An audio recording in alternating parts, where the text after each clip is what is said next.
Good morning, students. Today we are going to start the next part after the completion of the different types of immunities and aspects. We start the immune system. वैसे actual में immune system है अपन को पहले पढ़ लेना चाहिए, लेकिन basic जो नॉलेज था जो आपके लिए ज़रूरी था वो हमने आपको पहले बता दिया था. इम्यून सिस्टम जैसे डिफरेंट टाइप्स के सिस्टम्स होते हैं, है ना, वैसे ही आपका एक इम्यून सिस्टम होता है जो बहुत सारे ऑर्गन से मिलकर बना होता है ना. उसमें बहुत सारे टिश्यूज़ होते हैं, सेल्स होती हैं, एंटीबॉडीज होती हैं, और अपने इम्यून सिस्टम के अंदर एक स्पेशल यूनिक एबिलिटी होती है कि वो सेल्फ और नॉन सेल्फ को रिकग्नाइज कर सकता है, अपना क्या है और पराया क्या है वो समझ सकता है. और ये एबिलिटी ही हमको क्या बनाती है, हमको इम्यूनाइज बनाती है, हमको इम्यूनिटी प्रोवाइड करवाती है, हमको डिफेंस मैकेनिज्म प्रोवाइड करवाती है किसी भी पैथोजन के अगेंस्ट में. ठीक है, तो इस इम्यून सिस्टम के अंदर हम बात करेंगे ऑर्गन्स की, और स्पेशली अपन बात करेंगे लिम्फोइड ऑर्गन्स की बात करेंगे. अपना जो इम्यून सिस्टम है वो किससे बना है, लिम्फोइड ऑर्गन से बना हुआ है. तो लिम्फोइड ऑर्गन की मैं बात कर लेता हूं. लिम्फोइड ऑर्गन, लिम्फोइड ऑर्गन क्या होते हैं? लिम्फोइड ऑर्गन वो ऑर्गन होते हैं जहां पे ओरिजिनेशन होता है, मैच्योरेशन होता है, प्रोलिफरेशन होता है. किसका? लिम्फोसाइट का. लिम्फोइड ऑर्गन के अंदर या इम्यून सिस्टम के अंदर जो आपकी सेल्स हैं इसको हम क्या कह रहे हैं, लिम्फोसाइट के नाम से जान रहे हैं. ठीक है, तो लिम्फोसाइट का ओरिजिनेशन, उनका मैच्योरेशन, उनका प्रोलिफरेशन होकर के वो जो इफेक्टर सेल्स बनती है ना, ये सारा का सारा काम कहाँ होता है, लिम्फोइड ऑर्गन के अंदर कंप्लीट होता है. लिम्फोइड ऑर्गन को हम दो कैटेगरीज में डिवाइड करते हैं. एक है आपका प्राइमरी लिम्फोइड ऑर्गन,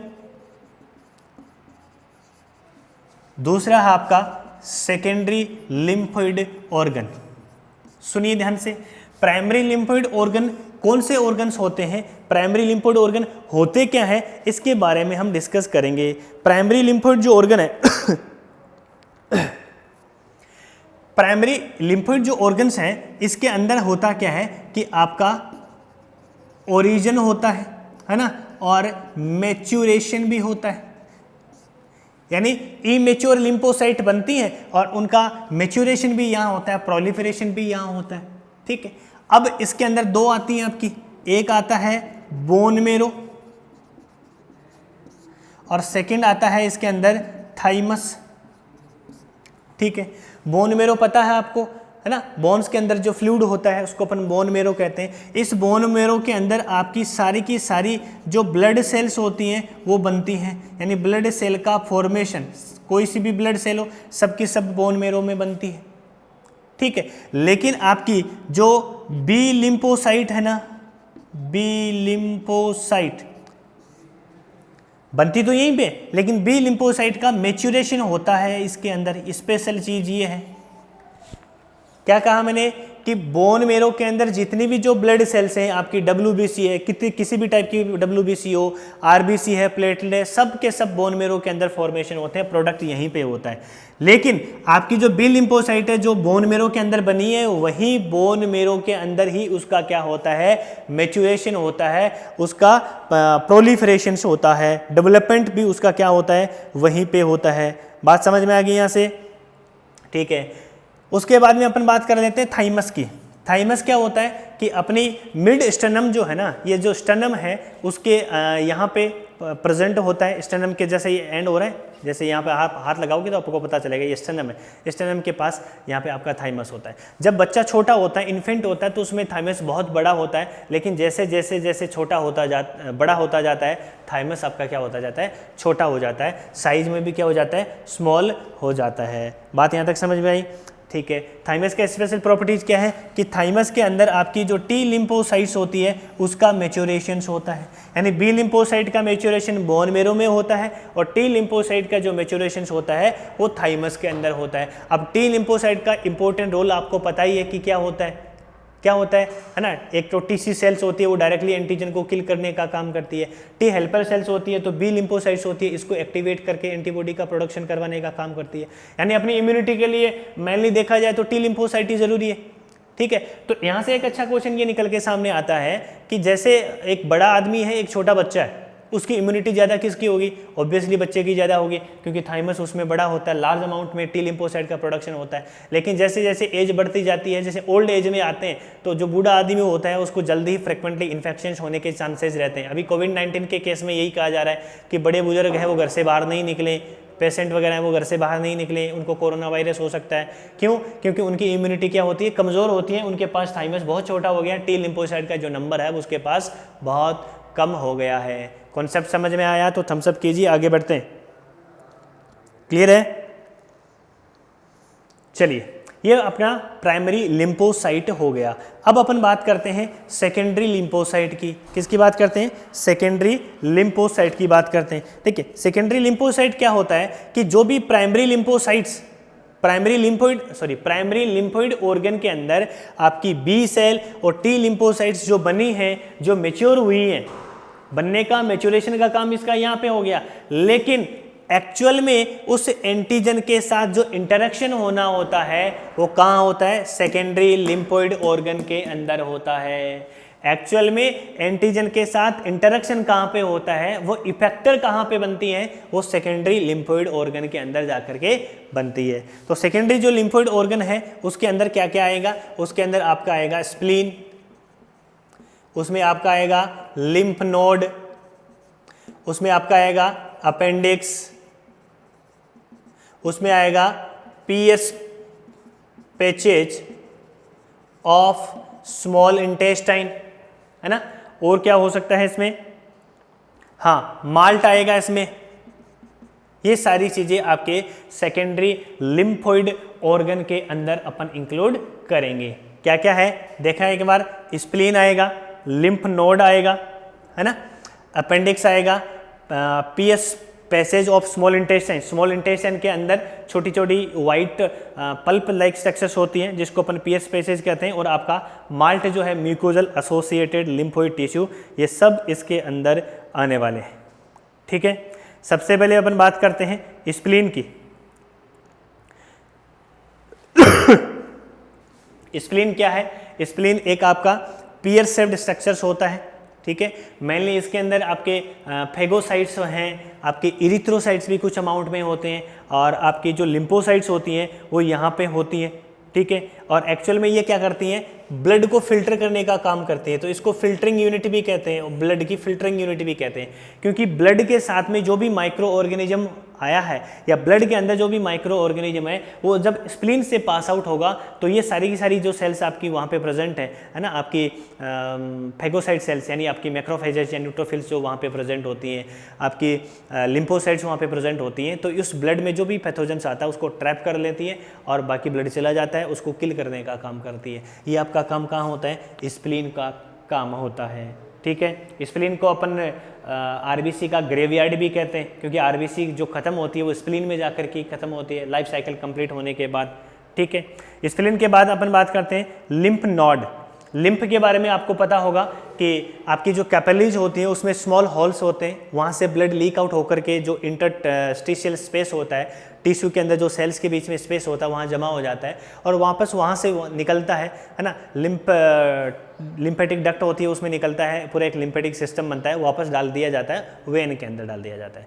ठीक है, तो आपका लिम्फ नोड क्या होता है? आपके एनसीईआरटी के अंदर डायग्राम बनाया हुआ है पूरा लिम्फेटिक सिस्टम का, उसमें जगह जगह स्पेशल टाइप के नोड्स बने हुए हैं। उस लिम्फ नोड के अंदर आपकी ये लिम्फोसाइट्स होती हैं, आपकी बी लिम्फोसाइट्स होती हैं, टी लिम्फोसाइट्स होती हैं, तो उसके अंदर जो भी आपका पैथोजेंस आते हैं उसको कैप्चर कर दिया जाता है, एंटीबॉडी का प्रोडक्शन किया जाता है और उसको किल करने का काम किया जाता है लिम्फ नोड के अंदर। ऐसे ही आपका अपेंडिक्स है, पियर्स पैसेज जो स्मॉल इंटेस्टाइन है, आपका माल्ट है। माल्ट का मीनिंग होता है कि आपका रेस्पिरेटरी सिस्टम हो, आपका डाइजेस्टिव सिस्टम हो, आपका यूरिनोजेनिटल ट्रैक्ट हो, उसकी जो ट्रैक्ट होती है उसके अंदर जो मेम्ब्रेन्स होती है, जो म्यूकस मेम्ब्रेन्स होती है ना, उसकी बात कर रहा है ना। तभी नाम आपने लिखा है म्यूकोजा एसोसिएटेड लिम्फोइड टिश्यू। तो वो जो म्यूकस मेम्ब्रेन होता है वहाँ पे जो लिम्फोइड टिश्यू प्रेजेंट होता है, उस म्यूकस मेम्ब्रेन के अंदर जो लिम्फोइड टिश्यू प्रेजेंट होता है उसको हम क्या कहते हैं? माल्ट के नाम से जानते हैं। यदि वो एलिमेंट्री कैनाल के अंदर है तो उसको अपन क्या कह देंगे? गाल्ट कह देंगे। गट एसोसिएटेड लिम्फोइड टिश्यू, गट के साथ में जुड़ा हुआ जो लिम्फोइड टिश्यू है वो आपका क्या हो जाएगा? गाल्ट हो जाएगा। समझ में आया बात? गट एसोसिएटेड लिम्फो टिश्यू, तो ये होते किस किस के अंदर है, आपके रेस्पिरेटरी सिस्टम के अंदर, डाइजेस्टिव सिस्टम के अंदर, यूरिनोजेनाइटल ट्रैक्ट के अंदर जो मेम्ब्रेन है, इस मेम्ब्रेन के अंदर यहाँ पे जो टिश्यू प्रेजेंट होता है उसको अपन गाल्ट के नाम से जानते हैं, या फिर नॉर्मली अपन तीनों को कंबाइंडली नाम से जानेंगे तो माल्ट के नाम से जानेंगे, म्यूकोजा एसोसिएटेड लिम्फोइड टिश्यू। और टोटल जो लिम्फोइड टिश्यू आपके इतने हैं उसका ये कितना परसेंट पार्ट बनाता है, 50% पार्ट बनाता है, यानी इसका इंपॉर्टेंस बहुत ज़्यादा बढ़ जाता है। क्या क्या पढ़ा हमने स्प्लीन पढ़ा, लिम्फ नोड पढ़ा, अपेंडिक्स पढ़ा, PS passage of small intestine हमने पढ़ा और माल्ट पढ़ा। माल्ट बाकी सबके कंपैरिजन में 50% अकेला होता है, बाकी 50% आपके ये होते। तो सेकेंडरी लिम्फोइड ऑर्गन और प्राइमरी लिम्फोइड ऑर्गन में आपको इतना ध्यान रखना है कि प्राइमरी लिम्फोइड ऑर्गन के अंदर क्या होते हैं, आपकी लिम्फोसाइट्स होती हैं, वो ओरिजिनेट होती हैं, वो मेच्योर होती हैं। ठीक है, मेच्योरेशन के लिए आपकी जो बी लिम्फोसाइट है उसका मैच्योरेशन बोन मैरो में होता है, टी लिम्फोसाइट है उसका मैच्योरेशन कहाँ होता है, थाइमस के अंदर तो है, ये तो आराम से याद रह जाएगा, थाइमस से टी लिम्फोसाइट से याद रह जाएगा, बोन मैरो के बी से आपको बी लिम्फोसाइट याद रह जाएगा, ये मैच्योरेशन का काम वहीं पे हो गया।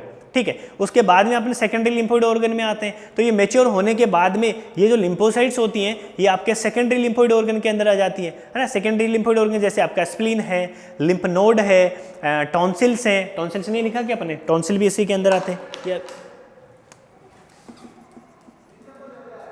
टॉन्सिल्स है ना, PS passage of small intestine है, अपेंडिक्स है ना, माल्ट है, ये सब के सब आपके सेकेंडरी लिम्फोइड ऑर्गन्स होते हैं जिसके अंदर आपके लिम्फोसाइट्स प्रेजेंट होते हैं। और जब यहाँ कोई भी आपका एंटीजन आता है तो इनको ये कैप्चर करती हैं, पकड़ती हैं और उसको एंगल्फ कर जाती हैं, उसको मार देती हैं, उसको किल कर देती हैं। ये अपना लिम्फोइड ऑर्गन हो गया, ये अपना लिम्फ सिस्टम हो गया। समझ में आया क्या?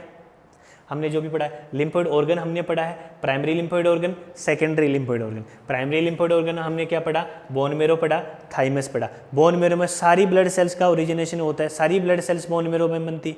हाँ, मैच्योरेशन की बात करें तो बी लिम्फोसाइट है उसका मैच्योरेशन बोन मैरो में होता है, टी लिम्फोसाइट है उसका थाइमस के अंदर होता है। थाइमस पहले छोटे में बड़ी होती है, बड़े में छोटी होती है, उल्टा होता है, याद रखें।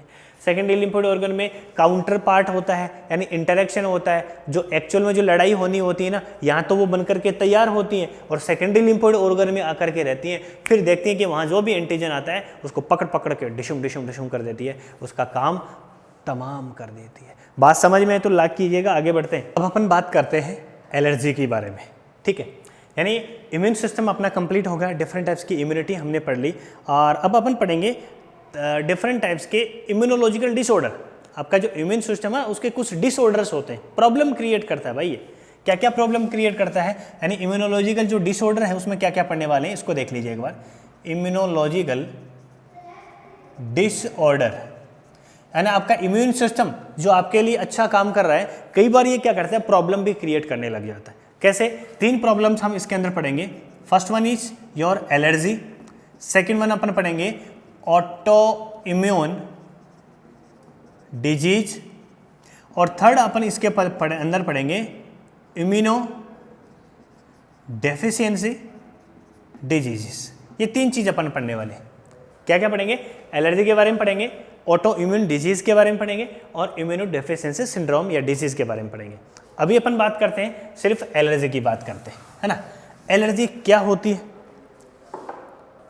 यानी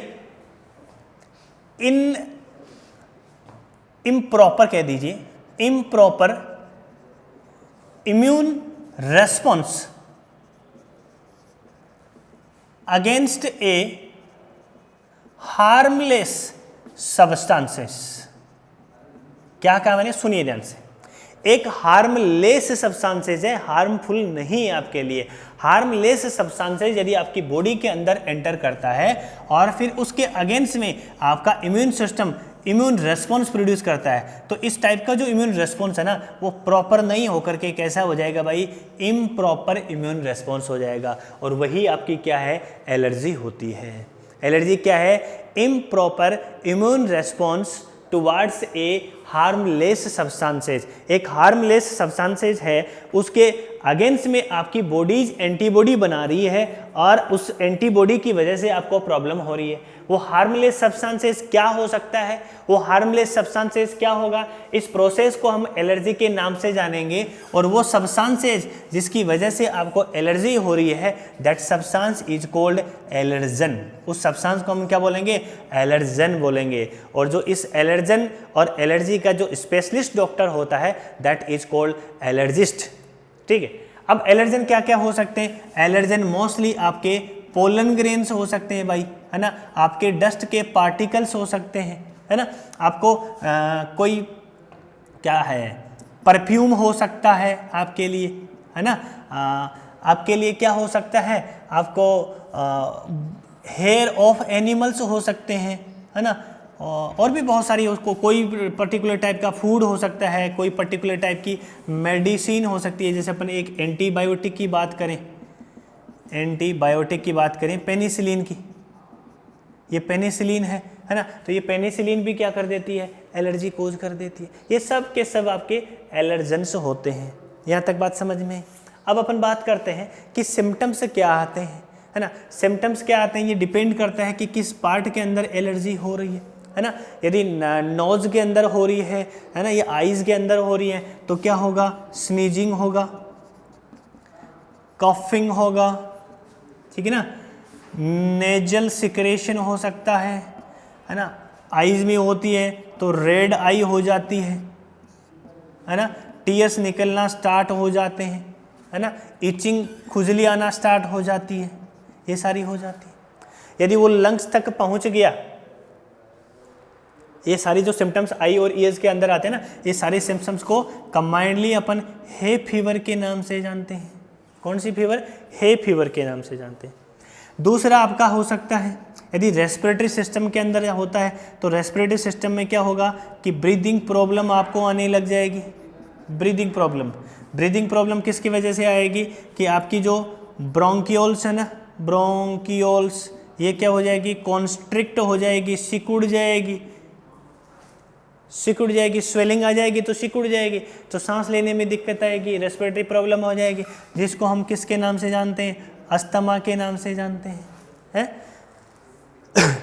एनाफाइलेक्टिक शॉक भी हो सकता है ना। एनाफाइलेक्टिक जो शॉक होता है उसके अंदर क्या होता है, पूरी बॉडी के अंदर ही डिफरेंट सिम्टम्स नजर आने लग जाते हैं। ठीक है, तो ये सारे के सारे ये सिम्टम्स आते हैं।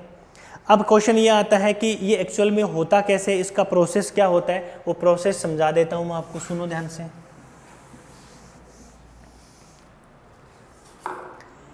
नॉर्मली क्या होता है कि अपन एक पर्टिकुलर एरिया के अंदर जाते हैं तो अपन को एलर्जिक सिम्टम्स प्रोड्यूस होते हैं। यदि उस एरिया से, इसका बचाव एक ही है कि उस एरिया से बचो, उस चीज़ों से बचो जिसकी वजह से आपको क्या हो रही है, एलर्जी हो रही है। आजकल एलर्जी के डिफरेंट टाइप के टेस्ट भी होने लगे, लेकिन एक्चुअल में एलर्जन का फाइंड आउट करना बड़ी प्रॉब्लम्स होता है। इसका प्रोसेस क्या होता है, मान लीजिए कोई एक हार्मलेस सब्सटेंसेज है, वो आपकी बॉडी के अंदर एंटर करता है। ठीक है, बॉडी के अंदर वो एंटर करता है, तो आपका इम्यून सिस्टम क्या करता है।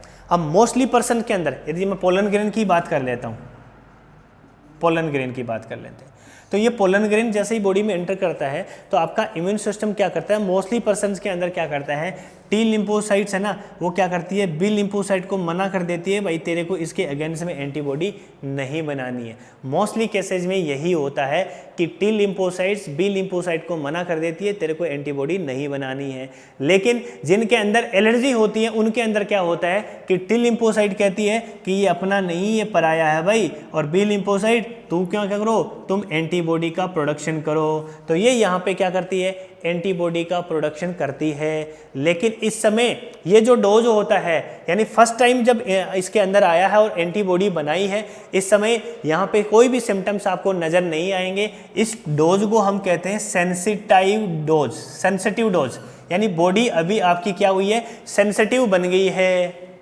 अब आपकी बॉडी सेंसिटिव बन गई है, पहले नहीं थी, लेकिन फर्स्ट इन्फेक्शन आपका हुआ, पोलन ग्रेन्स अंदर आए, आपकी बॉडी ने एंटीबॉडी बना दी।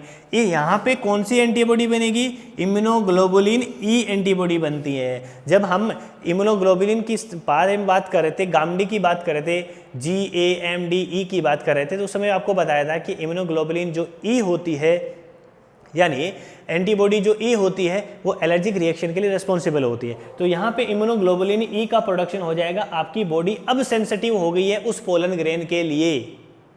वही memory B cell, memory T cell से एंटीबॉडीज बन जाएगी लार्ज अमाउंट में, ठीक है। लेकिन जब सब्सिक्वेंट एक्सपोजर होगा, सेकेंड टाइम पे आपका वो पोलन ग्रेन बॉडी के अंदर एंटर करेगा, तो उस समय क्या होगा, उस समय लार्ज अमाउंट में आपके पास इम्यूनोग्लोबुलिन बनी हुई है, ठीक है। तो एंटीजन एंटीबॉडी का इंटरेक्शन होगा, और भी एंटीबॉडीज बन जाएगी, लार्ज अमाउंट में एंटीबॉडी बनेगी, एंटीजन एंटीबॉडी का क्या होगा भाई, इंटरेक्शन होगा। और इंटरेक्शन होगा तो इस समय क्या होगा, ये जो एंटीजन एंटीबॉडी इंटरेक्शन जो हुआ ना ये क्या करेगी, नीचे जाकर के मास्ट सेल के साथ बाइंड अप हो जाएगी। किस सेल के साथ बाइंड अप हो जाएगी, मास्ट सेल के साथ बाइंड अप हो जाएगी, बेसोफिल के साथ बाइंड अप हो जाएगी। अब मास्ट सेल और बेसोफिल के साथ ये एंटीजन एंटीबॉडी का जो इंटरेक्शन है, जो कॉम्प्लेक्स है, वो मास्ट सेल के साथ बाइंड अप होने के बाद में मास्ट सेल को क्या कर देगा, डिग्रेड कर देगा, ब्रेक डाउन कर देगा, तोड़ देगा। इसको तोड़ देगा तो यहाँ क्या होगा, हिस्टामीन का रिलीज होगा। सबसे इंपॉर्टेंट चीज़ है, याद रखना भाई, हिस्टामीन रिलीज होगा। जब हिस्टामीन यहाँ से रिलीज होता है तो ये क्या करता है, सिम्टम्स प्रोड्यूस करता है जो आपको देखने को मिलते हैं। नोज के अंदर जो इचिंग होती है ना, जो आपको स्नीजिंग होती है, जो आपको कफिंग होती है, रेडेंड आई हो जाती है, आंख लाल हो जाती है, ये है ना, सांस लेने में प्रॉब्लम आती है, रेस्पिरेटरी प्रॉब्लम्स आपको आती है, ये सब के सब सिम्टम्स इस हिस्टामीन की वजह से होते हैं। ये हिस्टामीन क्या करता है, जिस एरिया के अंदर हुआ है वहाँ की जो आर्टरीज है उसको वाइडन कर देता है, वेन को नहीं करता, चौड़ा कर देता है। तो ब्लड क्या करता है, आता ज़्यादा है, जाता कम है, सप्लाई में इफेक्ट हो जाता है। तो वहाँ पे धीरे धीरे वहाँ से वो फ्लूइड बाहर निकलता रहता है, स्पेस, टिश्यू के स्पेस के अंदर वहाँ पे फ्लूइड जमा हो जाता है, इन्फ्लेमेशंस हो जाती है, स्वेलिंग्स आ जाती है, एरिया वहाँ से लाल हो जाता है। ये सारे के सारे जो सिम्टम्स हैं वो इस हिस्टामीन की वजह से आपको नज़र आती है। यानी एक तरीके से हम ये कह सकते हैं कि जो सिम्टम्स है वो हिस्टामीन सिम्टम्स नज़र आता है, हिस्टामीन की वजह से सिम्टम्स नज़र आते हैं। अपन को पता लगता है कि अब अपने बॉडी के अंदर एलर्जिक रिएक्शंस हुई है, ठीक है ना। तो एलर्जिक रिएक्शंस आपको जब होती हैं तो ये सारे सिम्टम्स नज़र आते हैं। इसका मीनिंग है कि मास्ट सेल ने क्या बना दिया है, हिस्टामीन बना दिया है।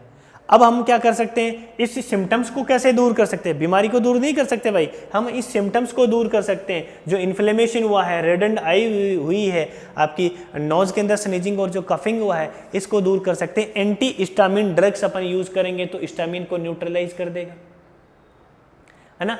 एपिनेफ्रिन अपन यूज करते हैं, है ना, एपिनेफ्रिन है आपके एंटी हिस्टामिन है। ये सारी ड्रग्स अपन यूटिलाइज करेंगे तो ये ड्रग क्या कर देगी, इनको न्यूट्रलाइज कर देगी, इसका इफेक्ट क्या हो जाएगा, ख़त्म हो जाएगा।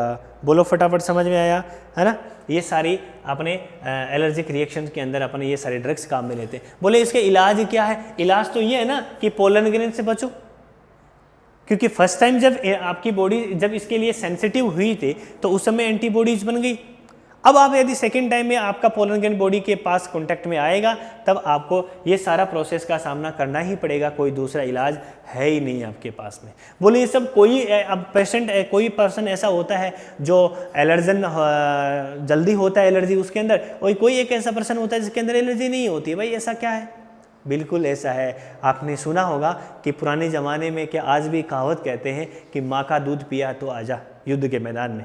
यानी जो इन्फेंट जो होते हैं मदर की बॉडी से जब कोलेस्ट्रम को फीड करते हैं, मदर का मिल्क लेते हैं तो उसको नेचुरल इम्यूनिटी प्रोवाइड होती है और वो क्या होते हैं, बहुत सारे ऐसे एलर्जिक रिएक्शंस उसके अंदर नहीं होती हैं, वो एलर्जन के लिए सेंसिटिव नहीं, वो रेजिस्टेंट होते हैं। लेकिन जो बोतल फीडर होते हैं ना, जो बोतल से दूध पिया होता है, डिब्बे वाला दूध पीते हैं, उनके अंदर वो रेजिस्टेंस पावर कभी भी नहीं आती है, उनके अंदर रेजिस्टेंस नहीं आती है, क्योंकि उनके पास इम्यूनोग्लोबुलिन जो नेचुरली जो मदर के मिल्क से मिलती है वो नहीं मिलती है। मदर के मिल्क के कौन सी इम्यूनोग्लोबुलिन मिलती है, एंटीबॉडी मिलती है, इम्यूनोग्लोबुलिन ए मिलती है। प्लेसेंटा को कौन सा पाप क्रॉस करता है, प्लेसेंटा को क्रॉस जी करता है, इम्यूनोग्लोबुलिन जी क्रॉस करता है। ये सारी चीज़ें जो अपने एलर्जी के बारे में पढ़ी है वो सारी आपके दिमाग में फिट हो जानी चाहिए। क्या क्या हमने पढ़ा है एक बार वापस मैं रिवाइज करवा देता हूँ।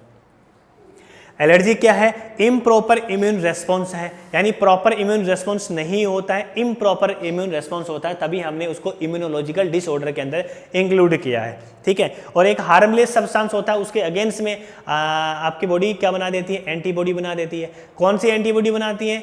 IgE एंटीबॉडी का फॉर्मेशन करती है, ठीक है। जो सब्सटेंसेज होते हैं उसको अपन एलर्जन कहते हैं। एलर्जन कोई भी एलर्जन हो सकते हैं, मेडिसिन हो सकता है, फूड हो सकता है। कई बच्चों को देखा ग्लूटेनिन की वजह से, है ना, कार्बोहाइड्रेट एक शुगर है जिसकी वजह से क्या होती है? एलर्जी होती है। तो गेहूं की रोटी नहीं खा सकते, वो बाजरे की खाओ, मक्के की खाओ और खाओ। मेडिसिन की वजह से एलर्जी हो सकती है, ठीक है। उसके बाद में हमने क्या पढ़ा? सिम्टम्स क्या आते हैं, सिम्टम्स के बारे में हमने डिस्कस किया। कोजेज, रीजन क्या हो सकते हैं, प्रोसेस क्या होता है, ये प्रोसेस हमने पढ़ लिया। एक सेंसिटिव डोज होता है जो फर्स्ट टाइम जो उसके अंदर एंटीबॉडी का प्रोडक्शन होता है। एक क्या होता है? सेकंड डोज होता है जो इफेक्टिव डोज होता है, जिसकी वजह से उसमें एंटीबॉडी का प्रोडक्शन लार्ज अमाउंट में होता है और आपकी जो मास्ट सेल है उसके साथ एंटीजन एंटीबॉडी का इंटरेक्शन बाइंड अप करता है, मास्ट सेल को तोड़ देता है, वो हिस्टामिन रिलीज करती है और हिस्टामिन रिलीज करने के बाद में सिम्टम्स आते हैं। क्वेश्चन ये बन सकता है कि हिस्टामिन रिलीज करने के बाद में सिम्टम आते हैं, यानी जो सिम्टम्स हैं वो किसकी वजह से प्रोड्यूस हो रहे हैं? हिस्टामिन की वजह से प्रोड्यूस हो रहे हैं। हिस्टामिन कौन रिलीज कर रही है? आपकी मास्ट सेल रिलीज कर रही है, ठीक है। ये सारी चीज़ अपने पढ़ी। Thank you. जय हिंद, जय भारत। आगे हम पढ़ेंगे किसके बारे में? हम पढ़ेंगे सेकंड जो इम्यूनोलॉजिकल डिसऑर्डर है, ऑटो इम्यून डिजीज के साथ, और उसके साथ में हम पढ़ेंगे इम्यूनोडेफिशिएंसी डिजीज यानी एड्स के बारे में डिटेल से डिस्कस करेंगे। Bye bye.